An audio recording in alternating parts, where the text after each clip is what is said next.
নমস্কার বন্ধুরা, শ্রাবণী রান্নাঘরে আপনাদের সবাইকে স্বাগত জানিয়ে আমি আবারও একটা রান্নার ভিডিও নিয়ে আপনাদের সামনে চলে এসেছি। আজকের আমি আপনাদের কলমি শাক দিয়ে একটা অসাধারণ রেসিপি বানিয়ে দেখাবো।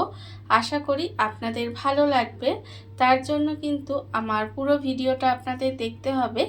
আর দেখা শুরু করার আগে একটা লাইক দেবেন, সুন্দর একটা কমেন্ট করবেন আর শেয়ার করতে ভুলবেন না। তাহলে চলুন আজকের আমি এই কলমি শাক দিয়ে কি বানাই সেটা আপনারা একবার দেখে নিন। রান্নাটা করার জন্য প্রথমে আমি এখানে দেখুন গ্যাসটা অন করে একটা কড়া বসিয়ে দিয়েছি। এবারে আমি কড়ার মধ্যে দিয়ে দেব সর্ষের তেল। এখানে কিন্তু আমি রান্নাটা সর্ষের তেলেই করব, আর আপনারাও চেষ্টা করবেন সর্ষের তেলেই করার, তাহলে কি হবে, এটা খেতে ভালো লাগবে। তেলটা কিন্তু আমার এখানে একটু বেশি লাগবে, প্রায় এখানে আমি 5 থেকে 6 চামচ মতো সর্ষের তেল দিলাম। এবারে তেলটাকে একটু গরম হতে দেব। যতক্ষণে আমার এখানে তেলটা গরম হচ্ছে ততক্ষণ আমি এখানে রেখেছি দেখুন চিংড়ি মাছ। এখানে চিংড়ি মাছটা আপনারা যতটা পারবেন ছোট নেওয়ার চেষ্টা করবেন, তাহলে কি হবে, রান্নাটার স্বাদ কিন্তু অনেক বেড়ে যাবে। আর যদি বড় চিংড়ি থাকে তাহলে আমার মতো এরকম একটু ছোট ছোট কুচি কুচি করে নিতে পারেন।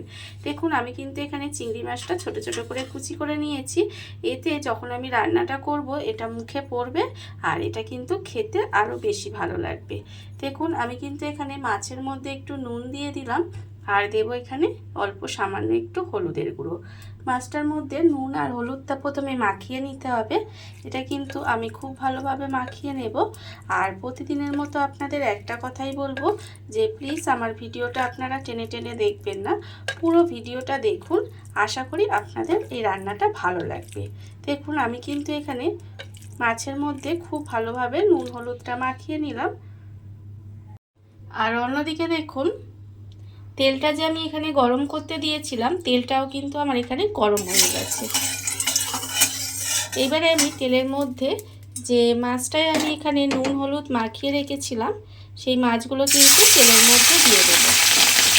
মাছগুলো আমাকে তেলের মধ্যে দিয়ে দিতে হবে, দিয়ে মাছগুলো কিন্তু আমি একটু ভেজে নেব। দেখুন এইভাবে তেলের মধ্যে দিয়ে কিন্তু মাছগুলোকে ভেজে নিতে হবে। আমি কিন্তু মাছগুলো একটু চিংড়ি মাছ একটু হালকা করে ভাজলে খেতে ভালো লাগে। আমি হালকা থেকে একটু লাল করে ভেজে নেব, একেবারে শক্ত শক্ত লাল করে নয়, কিন্তু একটু লাল করে চিংড়ি মাছটা ভেজে নেব। দেখুন আমি আপনাদের দেখাচ্ছি যে ঠিক কেমনভাবে আমি ভাজবো। আর একটু লাল করে ভেজে নিয়ে আবারও আপনাদের সামনে ফেরত আসছি। মাছটা কিন্তু আমার এখানে ভাজা হয়ে গেছে, আপনারা দেখতেই পাচ্ছেন আর দেখে বুঝতেই পাচ্ছেন যে মাছটা আমি কতটা লাল করে ভেজেছি।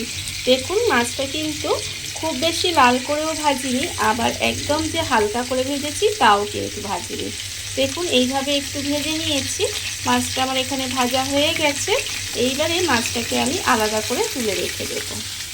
মাছটা আমি আলাদা করে তুলে রেখে দেব। আর এই রান্নাটা করতে কিন্তু খুব বেশি সময় লাগে না, খেতে কিন্তু অসম্ভব সুন্দর হয়। বিশেষ করে গরম ভাত দিয়ে খেতে তো ভীষণ ভালো লাগে। দেখুন আমি প্রথমে চিংড়ি মাছগুলোকে তুলে নেব। চিংড়ি মাছগুলো আমি এখানে দেখুন আলাদা করে তুলে রেখে দিয়েছি। আর এখানে যে কড়াই চিংড়ি মাছের তেলটা আছে ওই তেলেই রান্নাটা করব। এতে কি হবে, রান্নার স্বাদটা কিন্তু অনেকাংশে বেড়ে যাবে। এবারে দেখুন প্রথমে আমি দিয়ে দিলাম একটা শুকনো লঙ্কা। শুকনো লঙ্কাটা আমি মাঝখান থেকে আধখানা করে দিয়েছি। এইবারে তেলের মধ্যে শুকনো লঙ্কাটা দিয়ে একটু নাড়াচাড়া করে প্রথমে ভেজে নিতে হবে। দেখুন ভাজা আমার হয়ে গেছে। এইবারে আমি এর মধ্যে দিয়ে দেব পেঁয়াজ কুচি। এখানে আমি কিন্তু একটা বড় সাইজের পেঁয়াজ একদম মিহি করে কুচিয়ে রেখেছিলাম, সেই পেঁয়াজটা কিন্তু এখানে দিয়ে দিলাম। আমার এখানে বড় সাইজের পেঁয়াজ বলে একটা দিয়েছি, আর যদি মাঝারি সাইজের পেঁয়াজ হয় তাহলে কিন্তু দুটো দেবেন, কারণ এখানে পেঁয়াজটা একটু বেশি লাগবে। পেঁয়াজটা একটু বেশি দিলে এটা কিন্তু খেতে বেশ ভালো লাগে। দেখুন এবারে পেঁয়াজটা আমি এখানে দিয়ে একটু হালকা করে প্রথমে ভেজে নেব। এইভাবে একটু হালকা করে সময় নিয়ে ভেজে নিতে হবে। পেঁয়াজটা দেখুন আমার কিন্তু এখানে হালকা করে ভাজা হয়ে গেছে। আমি কিন্তু পেঁয়াজটা এখানে হালকা করে ভেজে নিয়েছি। এইবারে আমি এর মধ্যে দিয়ে দেব দেখুন রসুন কুচি। এখানে কিন্তু আমি 4 কোয়া রসুন একদম ছোট ছোট করে কুচি করে রেখেছি, সেই রসুনটাও কিন্তু আমি এখানে কুচি করে দিয়ে দিলাম। দিয়ে আবারও কিন্তু রসুনটাকেও একটু তেলের মধ্যে ভেজে নিতে হবে, যাতে রসুনের যে কাঁচা গন্ধ থাকে সেটা চলে যায়। একটু পেঁয়াজ আর রসুনটাকে আমি এইভাবে তেলের মধ্যে ভেজে নেব। দেখুন ভাজা কিন্তু আমার এখানে হয়ে গেছে। এইবারে আমি এর মধ্যে দিয়ে দেব যে কলমি শাকটা আমি এখানে দেখুন ধুয়ে কেটে ছোট ছোট করে কুচি করে কেটে ভালোভাবে পরিষ্কার করে ধুয়ে রেখেছি, সেই কলমি শাকটা কিন্তু আমি এখানে দিয়ে দিলাম। কলমি শাকটা দিয়ে এইভাবে প্রথমে পেঁয়াজ আর রসুনের সঙ্গে যে ভেজে রেখেছিলাম তার সঙ্গে একটু মিশিয়ে নেব। খুব ভালোভাবে দেখুন এটাকে একটু মিশিয়ে নিতে হবে। পেঁয়াজ আর রসুনের সঙ্গে দেখুন আমি কলমি শাকটা দিয়ে একটু এইভাবে নাড়াচাড়া করে মিশিয়ে নিয়েছি। এর ফলে দেখুন শাক থেকে কিন্তু বেশ জল বেরিয়েছে। এইভাবে আবারও কিন্তু ভালোভাবে মিশিয়ে নেব। আর এই সময় আমি এর মধ্যে দিয়ে দেব নুন। এখানে কিন্তু আমি নুনটা শাকে দিইনি, তাই এখানে আন্দাজ মতো নুন দিয়ে দিলাম। দিয়ে আবারও কিন্তু খুব ভালোভাবে এটা একটু মিশিয়ে নিতে হবে। মিশিয়ে নিয়ে এইভাবে একটু ঢাকা দিয়ে রান্না হতে দেব। আর আমি এটা আজকে কি বানাচ্ছি বলুন তো? এটা আমি আজকে বানাচ্ছি চিংড়ি মাছ দিয়ে কলমি শাক ভাজা। খেতে কিন্তু অসম্ভব সুন্দর হয়, বিশেষ করে গরম ভাত দিয়ে করে দেখবেন ভীষণ ভীষণ ভালো লাগে। এইভাবে আমি কিন্তু প্রায় দিনই বানাই, তাই ভাবলাম আপনাদের সঙ্গে রেসিপিটা শেয়ার করি। আর যারা এইভাবে কলমি শাক দিয়ে চিংড়ি মাছ ভাজা খেয়েছেন তারা কিন্তু আমাকে কমেন্ট করে জানাবেন। আর যারা খাননি তারা কিন্তু এইভাবে একদিন রান্না করে দেখবেন, খেতে কিন্তু অসম্ভব সুন্দর হয়। আর আশা করি আপনাদেরও কিন্তু ভালো লাগবে। দেখুন আমি কিন্তু নুনটা ভালোভাবে মিশিয়ে নিলাম। নিয়ে এবারে গ্যাসটা লোতে দিয়ে দেব, দিয়ে একটু ঢাকা দিয়ে এইভাবে রান্না হতে দেব।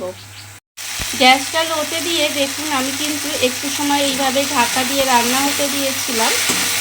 এবারে ঢাকাটা খুলে আর কিছুই নয়, যেভাবে আমরা শাক ভাজি সেইভাবে কিন্তু একটু শাকটা ভেজে নিতে হবে। দেখুন এইভাবে নেড়ে নেড়ে একটু শাকটা ভেজে নেব। আর এই সময় কিন্তু আমি এর মধ্যে দিয়ে দেব যে চিংড়ি মাছটা আমি এখানে ভেজে রেখেছিলাম, সেই চিংড়ি মাছটাও কিন্তু এর মধ্যে দিয়ে দিলাম। দেখুন চিংড়ি মাছটা আমি এর মধ্যে দিয়ে খুব ভালোভাবে মিশিয়ে নেব। আর মিশিয়ে নিয়ে কিন্তু এইভাবেই শাকটা দেখুন আমার কিন্তু প্রায় ভাজা হয়ে গেছে, আর একটু বাকি আছে। আমি কিন্তু এইভাবে চিংড়ি মাছটা মিশিয়ে দিয়ে একসঙ্গে আবারও কিন্তু একটু ভালোভাবে শাকটা ভেজে নেব।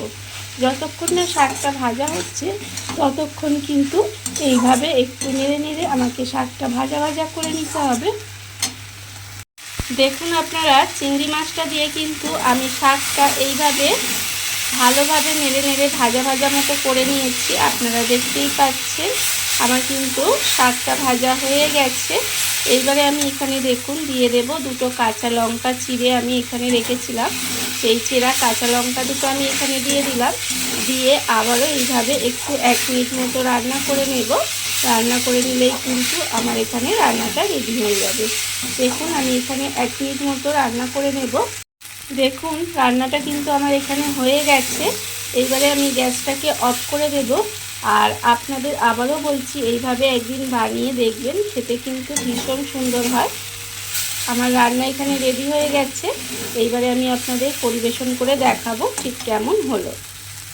দেখুন বন্ধুরা, বাড়িতে থাকা কত অল্প উপকরণে কত অল্প সময় কত সুন্দর একটা কলমি শাকের রেসিপি বা চিংড়ি মাছ দিয়ে কলমি শাক ভাজা যাই বলেন না কেন তৈরি হয়ে গেছে। আপনারা দেখতেই পেলেন। আর আমি আগেও বলেছি এটা কিন্তু গরম ভাত দিয়ে খেতে অসাধারণ লাগে। এইভাবে আপনারাও কিন্তু একদিন হলেও বাড়িতে বানিয়ে দেখতে পারেন। আর এই ভিডিওটা যদি আপনাদের ভালো লেগে থাকে, আপনারা যদি ফেসবুক থেকে দেখে থাকেন পেজটি ফলো করে দেওয়ার অনুরোধ রইল। আর যদি ইউটিউব থেকে দেখে থাকেন চ্যানেলটি সাবস্ক্রাইব করে নেওয়ার অনুরোধ রইল। তাহলে চলুন ভিডিওটা আমি এখানেই শেষ করছি। আপনারা সবাই ভালো থাকবেন, সুস্থ থাকবেন। আবারও হাজির হব নতুন কোনো রান্না নিয়ে।